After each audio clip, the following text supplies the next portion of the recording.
Welcome to the cross section of hell. This, my name is Valerie Watson, and this was the map I selected for Project 1.0.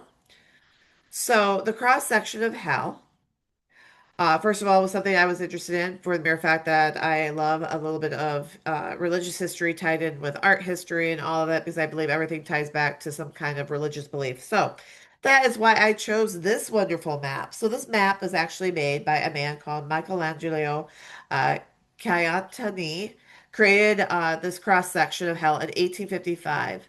It was actually a visual map of hell inspired by a book called Dante's Divine Comedy.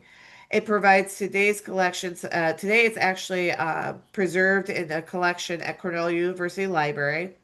And it was actually designed to help readers imagine Dante's description more clearly. And hell is shown as a funnel-shaped pit with nine descending circles. And so, looking a little bit about what exactly was Dante and the Comedy is actually a book that was written hundreds of years earlier by Dante Alighieri. He actually wrote this book, and it was a book basically discussing his trip through hell, purgatory, and then to heaven. So almost a religious, spiritual guide of what he felt his guide was religiously to these parts. So a group of these scholars, along with Michelangelo, decided they wanted to create a visual to this book, The Divine Comedy, and so this is where the cross section of hell is created. So, as you can see again, it's got a series of layers to it. Each layer, the worse you are, the deeper you go into hell. And then the very center is Lucifer, who's, confined in ice. The drawing connects directly with Dante, like I said, Inferno's part of Divine Comedy, kind of proves diagrams of purgatory to complete the trilogy. So this isn't the only one. He created several, it sounds like, along with his scholars, which towards the end I'll show you some examples of another versions of what other scholars have done as far as depicting the story. The series served as educational tools teaching obviously Dante's work or the spiritual guidance. And the work is also reflected in the 19th century revival of Dante's cultural symbol in Italy.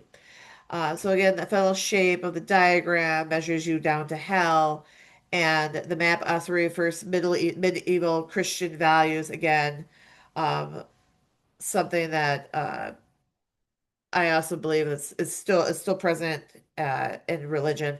So I went a little deeper and I wanted to look at some other examples and maybe some other religions, other cultures that maybe had the same kind of concept of, what can I map in the afterworld. So I found this great one that's Egyptian. It's called the Book of the Underworld.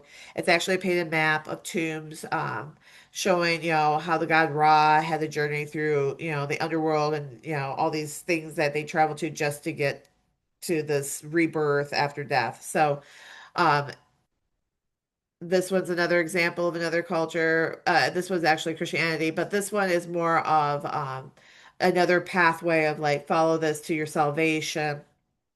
And these aren't exactly the exact same map as the one based off of Dante, but they actually all have the same kind of relevance. I felt so. This one's another one. This is about the Tibetan kind of wheel of life where they have, the evils in the center and, karma comes around and the worse, things are that you do in life, the worse the afterworld will have it. And all these demons and all these things are in this tapestry and painted on walls.